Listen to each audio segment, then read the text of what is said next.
A surprise Kentucky Derby contender is already off the Triple Crown Trail, huge results at the fairgrounds, and so much more on this episode of the Win Play Show.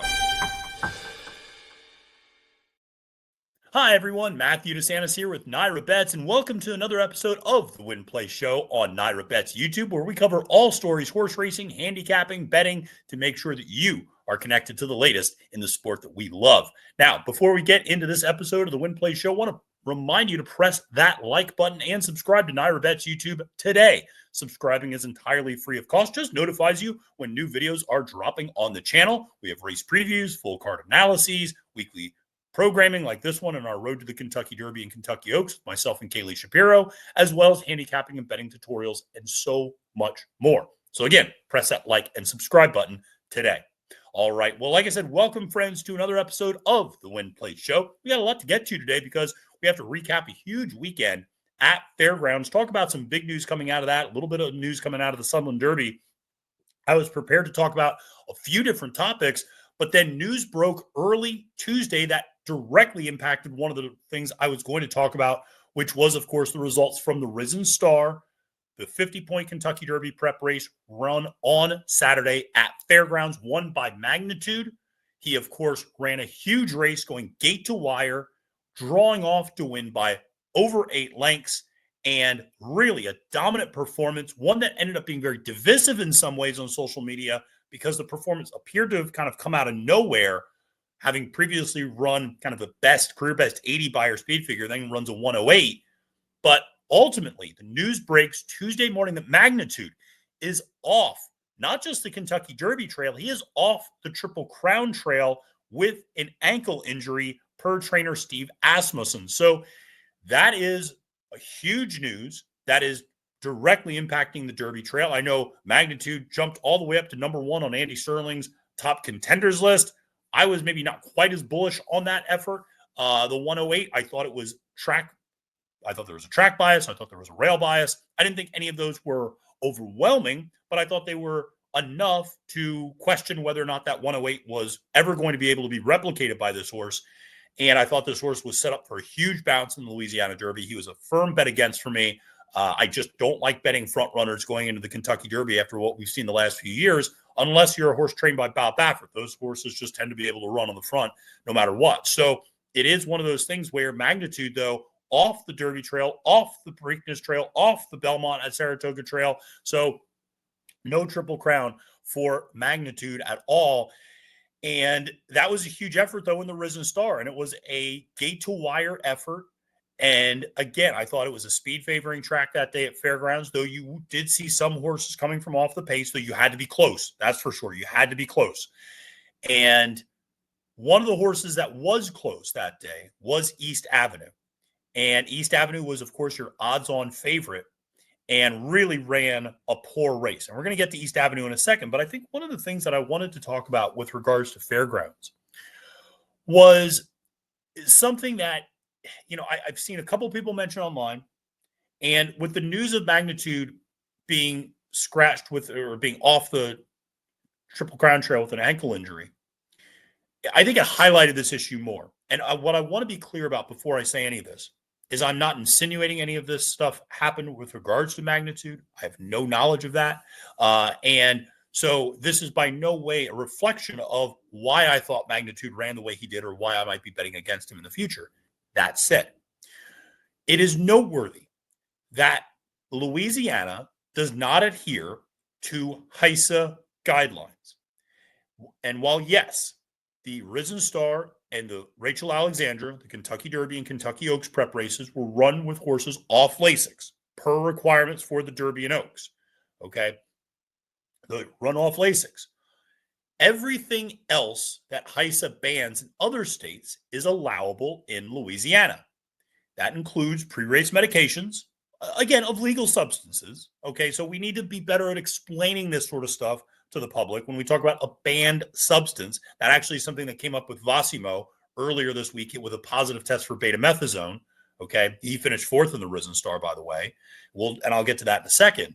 But these are not banned substances by any stretch, but they are substances that are not allowed to be given to horses pre-race in other states regulated by HISA. Additionally, joint injections. are something that is allowed in Louisiana. And it does not say that, obviously, it's not, I'm not trying to say that every horse running in Louisiana is getting joint injections before the races. Absolutely not.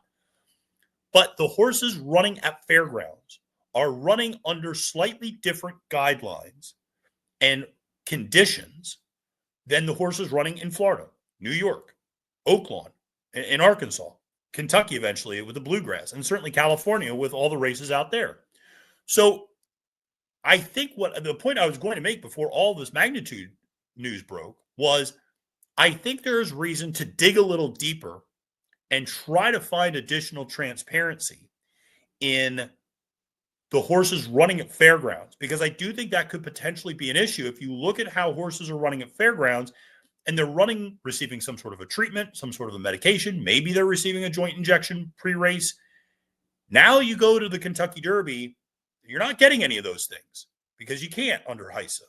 So suddenly the fact that these states have different governing rules and different oversight rules, I think is a legitimate thing for bettors in particular to be aware of going into those races. And I think there's maybe reason to be slightly skeptical of horses coming out of fairgrounds, or horses that seem to be products of fairgrounds, that run best at fairgrounds or in Louisiana. So something to keep in mind. Again, not insinuating any of this had anything to do with either A, Magnitude's performance, or B, Magnitude's injury.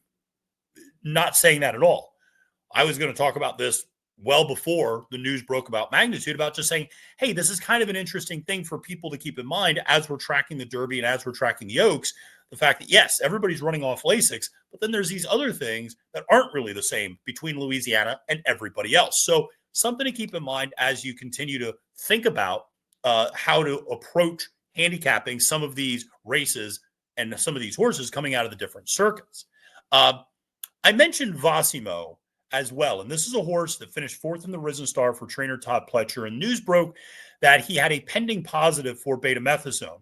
And it was interesting to see the language used around that, which was to say betamethasone was a banned substance. To be clear, betamethasone is not a banned substance. It's a substance that is legal within the sport, but it is simply not allowed within a certain parameter of time or at a certain dosage level. And so, again, when you talk about things like overages versus banned, I think that is such critical language for us to be much more tightened up about and much more consistent about when we're explaining this to the average fan or the novice fan, to go, there's a difference between a horse having more than an allowable amount of medication, or maybe the horse not metabolizing the medication that was given 48 hours in advance quite by the time the race took place, versus a substance that is illegal. Okay. And so I think that, again, I understand why you could use the term banned. I get it, but I think it gives a different connotation than maybe what it really means. And so I think, again, we just need to do a better job as a sport at talking about this stuff, being transparent about this stuff. And again, the problem in horse racing is never the problem, it's talking about the problem. And we have to talk about these things with everyone to just, make sure that everybody's on the same page, that we're all using similar language, that we understand what all this stuff means. I think that's a really critical thing, because I think somebody just sees a headline and they go, oh, so-and-so's cheating, so-and-so's doing this, so-and-so's doing that. No, that's not what's happening at all. And so understanding the difference between an overage and an illegal substance, that's what I would consider a banned substance, versus a substance that is allowed, but just maybe not at a certain level, or the horse didn't metabolize it in time for the race. Those are things that happen pretty regularly. And they happen, and it's one of those things, and you just have to explain it. And every trainer has a couple of those on their resume. And it doesn't mean that anybody's doing anything nefarious or underhanded. It just means, maybe a mistake was made. Maybe, I remember there was a case, if I'm not mistaken, last year maybe, where Brad Cox horse, was given a medication, was shipped to another track, and the assistant at the other track didn't realize the medication had already been administered and administered the medication again. And it led to the horses being scratched. And so these things happen.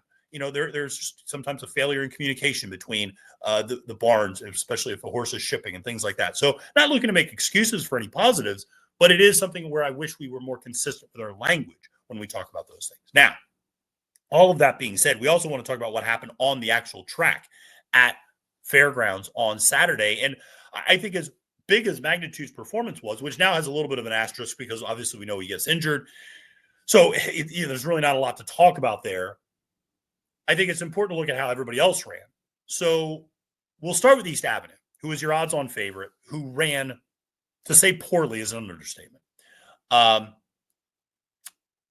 don't know what happened.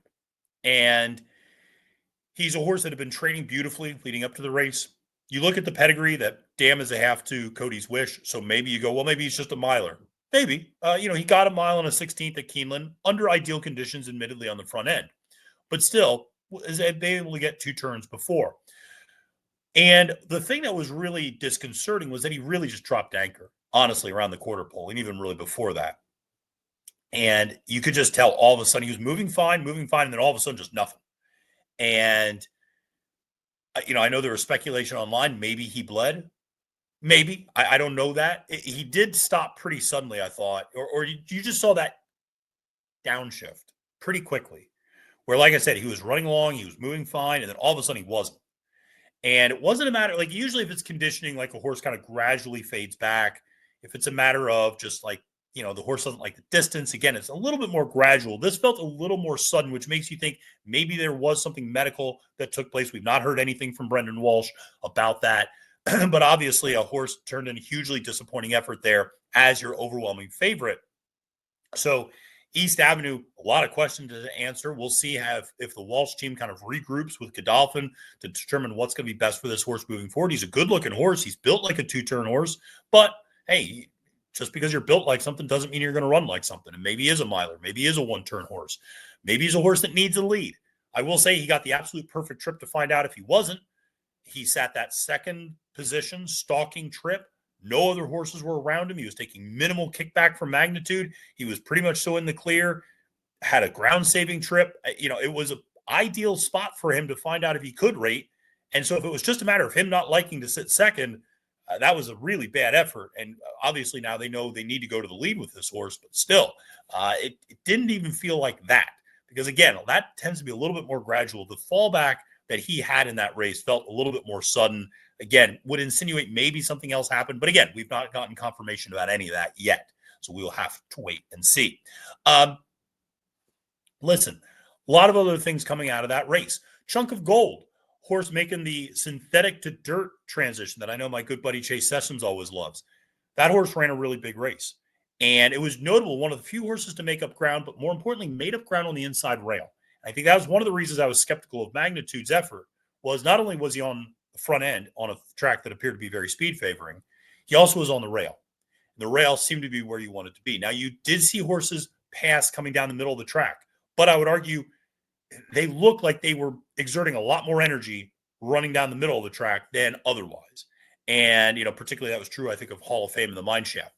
But it's one of those things where Chunk of Gold, though, makes a nice effort, though. I know a lot of people made a comparison. Maybe he's a little bit of a Two Phils type of a horse. I know Caitlin Free made that comment. Understandable. Has run on the synthetic, could run well there, ran well in the dirt, kind of a second-place horse there. That's a little bit of the Two Phils. Like, didn't really get a lot of wins until that last big one in the Jeff Ruby, and then ran a huge race in the Kentucky Derby that year. So Chunk of Gold, definitely a horse. I know some people really like that horse at a big price. Some people that I follow me on Twitter were saying, hey, you got to pay attention to this horse. He's a good one. So if you had him, he certainly ran a big race. Maybe you bet him to place at 43-1. Or maybe, if you did, maybe you boxed him with Magnitude, which, we should say that horse, 43-1, unreasonably high price on that horse. That horse should not have been 43-1. That horse should have been 25-1 at absolute highest. And of course, won like he was a 3-5 shot. So listen, interesting to see what happens to the board when a horse like East Avenue takes so much money. A horse like Built, I think this is an interesting effort. Third place, it looked like he was going to make a move, and then he just kind of flattened out. But one of the things I'll say about Built is he ran back to his gun runner number. He ran back to the 92 Beyer speed figure here during the gun runner. And to me, this was a point that I had made on a couple of different programs. I thought the Lecomte Beyer speed figure was artificially slow. I felt like it was a slowing track over a wet track. I felt like all the horses coming out of that race were going to run back to their previous efforts. I just didn't think that was going to be good enough to win in the case of Built. But he showed that is exactly what happened, because he ran a 92 in the gun runner, Then he runs a 77 in the Lecomte. And guess what he runs in the Risen Star? Runs a 92. Runs right back to that previous number. So I have a feeling when we see these horses coming out of the Lecomte, maybe they're going to run back to those previous starts they had before the Lecomte if that Lecomte number looks a little too low. I think that's something to particularly keep in mind with a horse like Disco Time for Brad Cox, who won that race, might very well is likely to come back in the Louisiana Derby or the Bluegrass. That horse comes back. I don't think you can hold that Lecomte number against him. So that's something to keep in mind, I think, moving forward. Now, listen, we talked a lot about the Risen Star and everything associated around it, but there's also the Rachel Alexandra. That ended up being a 4-horse race, which ended up actually leading to only being a 25-point prep race because there were so few horses. So that's something to keep in mind. But Good Cheer comes off the bench and wins. And looked, I thought, very, very good. And that's a prime example of a 4-horse race where you actually, I feel like you learned something out of it. Because Good Cheer was sitting off the pace, which, like I said, was not really where he wanted to be on Saturday at Fairgrounds.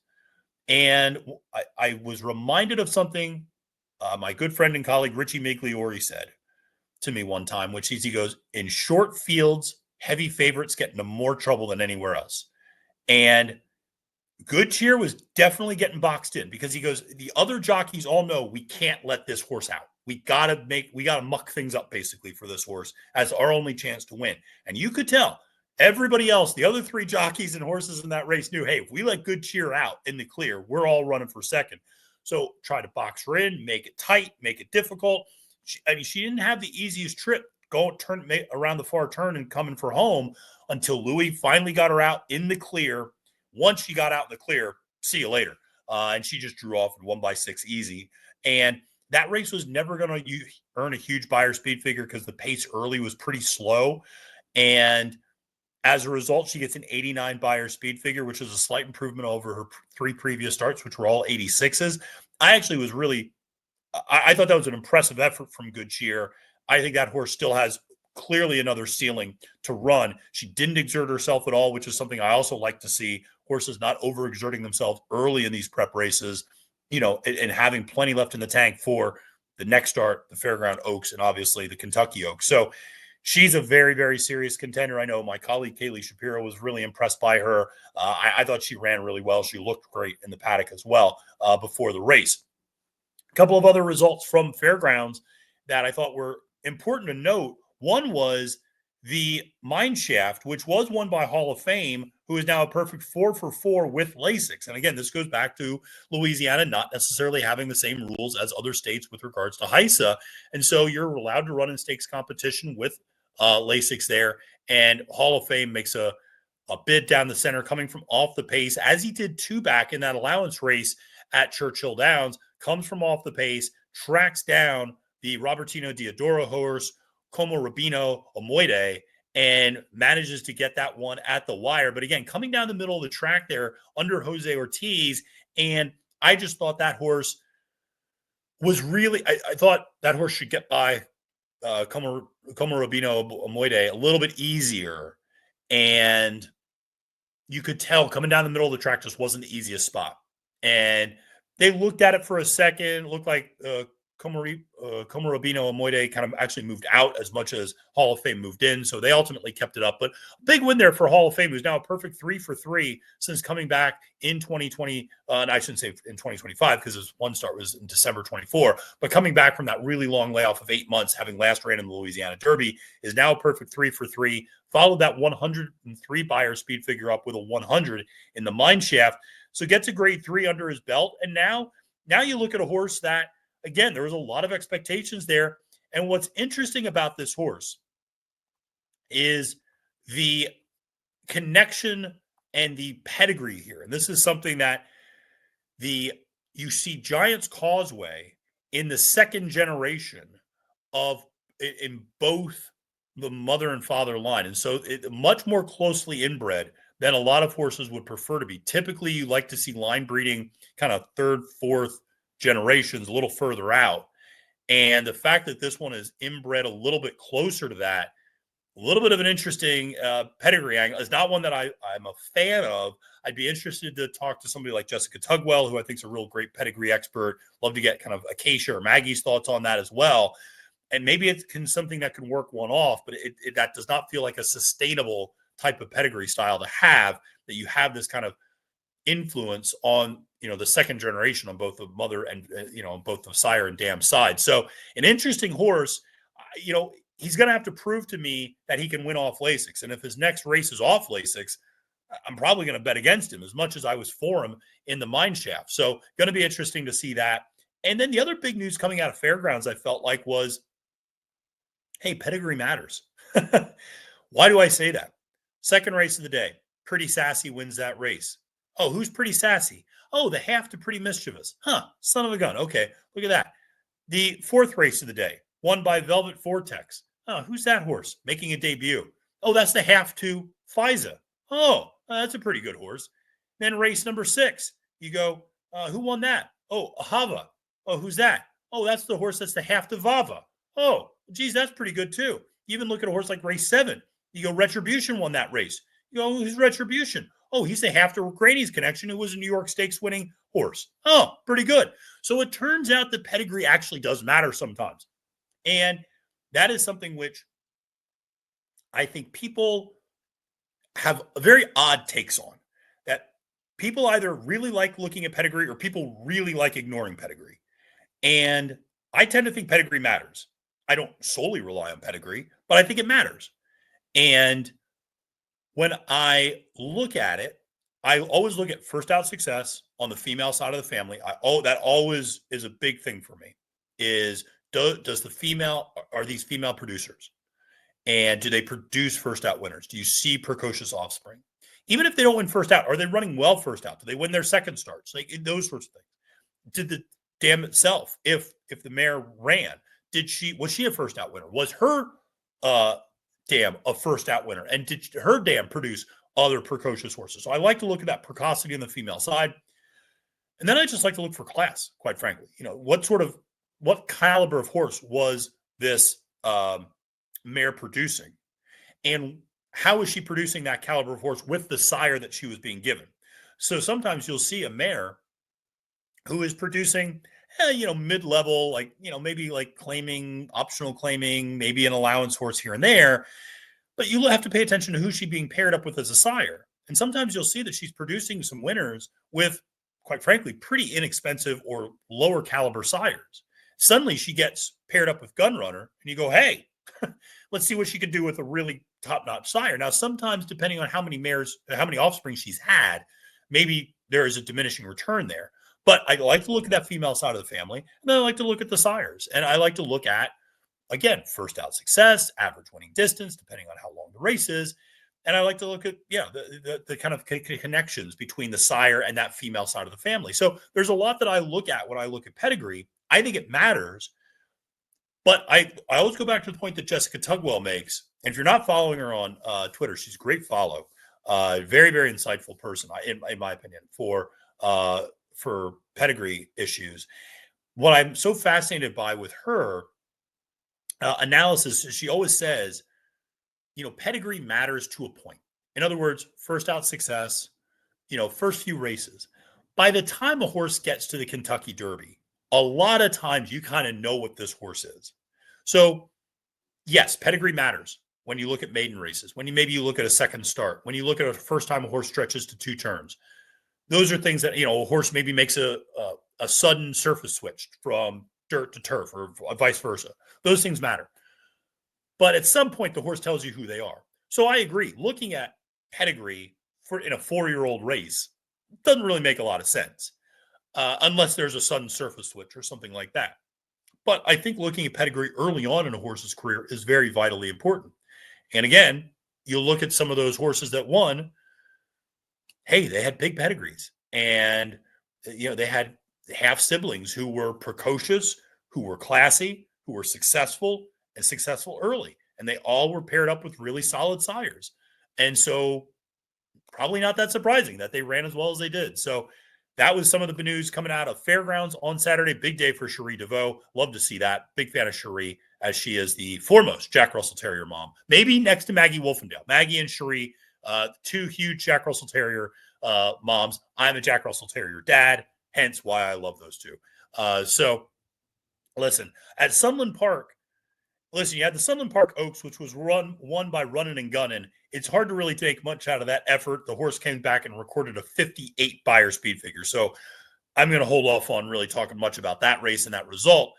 The race and result that was really interesting to me was Getaway Car winning the Sunland Park Derby, or the Sunland Derby, I should just say, over Caldera. So this was, again, Baffert and D. Wayne Lucas duking it out down the stretch. Those two were 9 lengths clear of the next horse, which was touchy for Wesley Ward. Ultimately, Getaway Car gets the nose in front after getting past in the stretch and kind of fights back, rebreaks, gets the win there over Caldera in a really thrilling race. I probably want Caldera. If you said which of these two horses do what I want long term, I think Caldera might be a little bit better. Getaway Car, to me, Getaway Car showed me a lot winning that race. I thought if that horse was going to win, it was going to be an easy, like, I'm just going to get to the lead and kind of go, and nobody's going to really challenge me. The fact that horse fought back showed me a lot. I still think that horse is probably best at one turn and probably more of a miler. I know it's sired by Curlin, but just watching that horse run, I just don't have a ton of confidence in that horse at a 1 1/8, let alone a 1 1/4. So that's a horse that, again, looking long term, I have questions about when you go 2 turns against better competition, more pressure on the front end, all of these things. I need to kind of see a little bit more from Getaway Car, but a gutsy win for that horse to get the W there, and came back and recorded a 92 Beyer speed figure, a career best. And so, yeah, ran well. I mean, and listen, didn't run necessarily poorly in some other starts going 2 turns. Ran second in the American Pharaoh, ran second in the Los Al Futurity to Journalism, a horse that I'm very high on the Derby Trail. And so we'll have to see. First win since the Best Pal, which was 6 furlongs. I think that's one of the reasons why I was kind of maybe a little skeptical there of whether this horse could get a little bit longer, wants to go a little bit longer. Again, I think maybe more pace pressure, higher caliber competition. I'd still have some questions there for Getaway Car moving forward. But listen, a lot of great stuff taking place across the sport. We got a huge race this weekend at Oaklawn with the Rebel, the Razorback, the Honeybee. A lot of great stuff there. We're going to have a lot of great content on NYRA Bets YouTube for all of that. So make sure to tune in and check that out. But listen, it's been a big week. We've had a lot of crazy weather with cancellations due to weather all over the place. Up here in New York, we canceled a couple days. Oaklawn canceled half their card. Parks has been canceling their card. So windy conditions, blustery conditions, rainy conditions. It never stops in horse racing. So one of those things. But listen, appreciate everybody tuning in to this episode of the Win Play Show. Hope you enjoyed it. Make sure to press that like and subscribe button today. My name is Matthew DeSantis. Wishing you a great and prosperous day at the races. And reminding you, friends, it's now post time.